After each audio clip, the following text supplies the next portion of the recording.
couple tips for this week. Hi there, I'm Julie Brooks Coaching, Hypnosis, and Training. And you guys have been following me for a while. You've been doing your workouts. You've been getting the non-exercise movement under control. So you get it. You know that you need to move your body a little bit more for multiple reasons. So today we're going to kind of dig just for a second into the nutrition aspect of health. Now remember, there's a difference between health and fitness, and we're going to kind of go back and forth between the priorities in these tips. So the priority number one is for health and fitness, and that is changing over to as many whole foods as possible. And I say that all the time because they're like, yeah, whole foods. But then I realize you might not know exactly what whole foods means. Now, whole foods are your fruit, vegetables, and protein, lean protein. So it does not mean sausages. It does not mean pasta. It does not mean bread.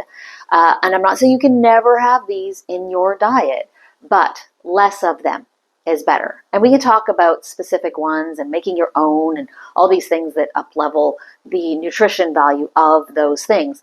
But tip number one is to remove any pre-packaged foods that have an ingredients list you don't understand the words, and sub in a whole food in there.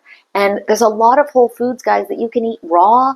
There's things, you can eat a lot of things raw actually, but we won't get into that. And there's things like it doesn't have to take more time, and it is absolutely not true that it costs more money. You've just got to know where to shop. So reach out if you need information on that. So the second thing is to get rid of some of your sauces. Your sauces, your dips, all of that kind of stuff. Spices are your friend. You can add in spices. You can swap. Say you normally, when you're making fish, you pan fry it, which that's fine. Pan fry in a healthy oil, only a little bit. You don't need to deep fry it. But a lot of people are like, oh, I want breading on it. Put a herb crust on there. So put some really tasty herbs on there, pan fry it, and it's almost like you have that breading anyways. Plus it'll taste way better because spices are amazing. When it comes to sauces, dips, dressings for your salad, because we're all, ooh, I'm going to eat a healthy salad, and then we pour ranch dressing on it, annihilating our hard work of chopping up that salad. Think salsa. Salsa has a lot of nutrition in it, and it is really low calorie. And you might have people in your house that are a little picky, that either don't like chunky things or they don't like certain vegetables that you put into salsa. You can make your own really easily, really quickly, and you can annihilate those chunks.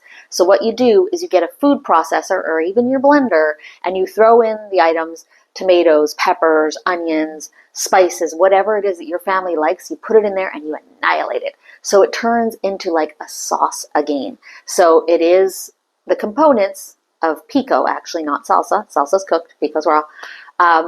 But then you can pour it on your salad and it gives you amazing flavor. So that's it. I'm going to keep my mouth shut for the rest of the week. It's probably not true. Good luck, and reach out if you have any questions or concerns, or of course cries about rage. Can't help myself. I'm sorry. Talk to you soon.